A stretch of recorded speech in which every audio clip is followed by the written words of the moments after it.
আমার বাবা খুব গ্রামের মানুষ তো খুবই ভয় পায়, বাবা বিএনপির বড় বড় নেতা ইলিয়াস আলীর মতো ছাত্র নেতা জেলে নিয়ে গেছে, খালেদা জিয়ার মতো মানুষকে জেলে নিয়ে গেছে, তোমার জেলে নিলে কি হইবে?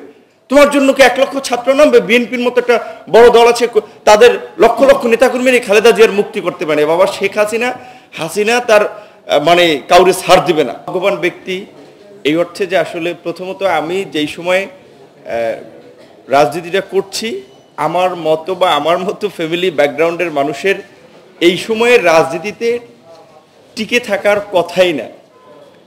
ডাকসুর বিপি হওয়ার পর আপনারা দেখেছেন যে মানে রব ভাইরা ডাকসুর বিপি হয়েছে, পাকিস্তানের বিরুদ্ধে লড়াই করেছে, সারা বাংলাদেশের ছাত্রদেরকে নিয়ে স্বাধীনতার আন্দোলন করেছে, পতাকা উত্তোলন করেছে। সেই সময়ের যে রাজনৈতিক প্রেক্ষাপট, এখনকার প্রেক্ষাপট কিন্তু এক না। আমি ডাকসুর বিপি হয়েছি, আমি ডাকসুর আমার যে অফিস কক্ষ সেইখানেই লাইট ফ্যান বন্ধ করে 25শে মার্চের মতো একটা নারকীয় তাণ্ডব চালানো হয়েছে।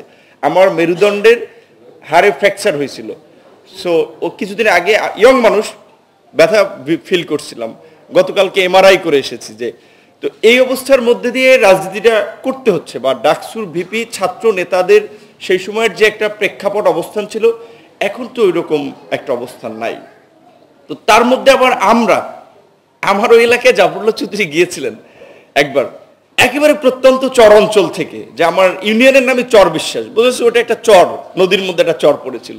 সো ওইরকম একটা রুরাল জায়গা থেকে এসে রাজনীতি করছি। সেইখানে বলতে গেলে একমাত্র জাফরুল্লাহ চৌধুরীকে আমি অভিভাবক এবং আমার সমস্ত সময়ে সহযোগিতার ক্ষেত্রে পেয়েছি। সেটা বুদ্ধি দিয়ে বলেন, আর্থিক, মানসিক, ইভেন দেশি বিদেশি কানেকশনের ক্ষেত্রেও। ওনার ওখানে আমাকে বসিয়ে ফোন দিয়ে বলেছে যে অমুকের সাথে তুমি দেখা করো। মানে তিনি চাইতেন যে আমি একটু এগিয়ে যাই, বিভিন্ন মানুষের সাথে পরিচয় করিয়ে দিতেন, অনেককে ফোন করে তার ওখানে ডাকতেন, আবার আমাকে পাঠাতেন।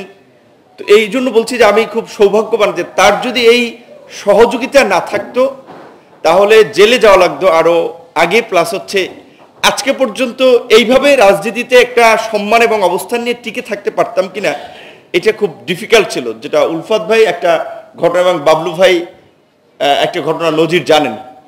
প্রথমত আমি ব্যক্তিগতভাবে বলেছি যে আমাকে যদি জেলেও নেয়, আমার বাবা খুব গ্রামের মানুষ তো খুবই ভয় পায়, বাবা বিএনপির বড় বড় নেতা ইলিয়াস আলীর মতো ছাত্র নেতা জেলে নিয়ে গেছে, খালেদা জিয়ার মতো মানুষকে জেলে নিয়ে গেছে, তোমার জেলে নিলে কি হইবে? তোমার জন্য কি 1 লক্ষ ছাত্র নামবে? বিএনপির মতো একটা বড় দল আছে, তাদের লক্ষ লক্ষ নেতাকর্মী নিয়ে খালেদা জিয়ার মুক্তি করতে পারে। বাবা শেখ হাসিনা তার মানে কাউরে ছাড় দিবে না, মানে একটু ভয় পেতে এইভাবে করতো। তারপরে কিন্তু আমরা আনকম্প্রোমাইজিংলি আমাদের লড়াই সংগ্রাম আমরা চালিয়ে গেছি, কম্প্রোমাইজ করি নাই। যেটা একজন বলছেন জাফরুল্লাহ চৌধুরী অনেক মন্ত্রিত্বের অফার কিংবা বিভিন্ন ধরনের সুযোগ সুবিধার তার কাছে গিয়েছে, তিনি সেগুলো পায়ে ঠেলে দিয়েছেন। যেটা বলেছেন যে তার এত একটা সেই আমলে আপনার একটা লন্ডনের আপনার মতো জায়গায় পড়াশোনা করেছেন, তার বিমান চালানের লাইসেন্স ছিল, দামি গাড়িতে চড়েছেন।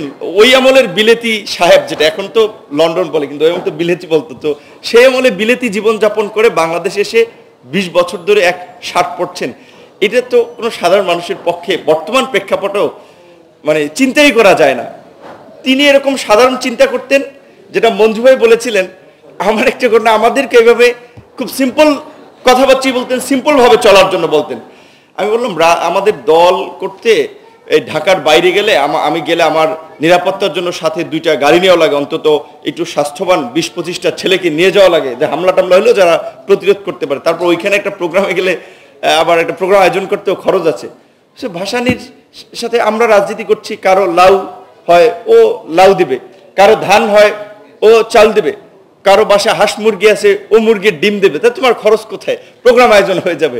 তো তুমি এইভাবে করো, তুমি তো আওয়ামী লীগ বিএনপির মতো বড় দল না, তুমি তো এমপি মন্ত্রী হও না, এখনই তুমি ওদের মতো বিশাল বিশাল সমাবেশ করবা, লাখ লাখ পয়সাপাতি খরচ করবা। তুমি রিক্সাওয়ালা, ভ্যানওয়ালা, কৃষক, সাধারণ মানুষ, এদেরকে নিয়ে রাজনীতি করো, তুমি এদেরকে টার্গেট করো, এই প্রতিষ্ঠিত লোকজনকে তুমি পাবা না। মানে এইভাবে উনি বলতো।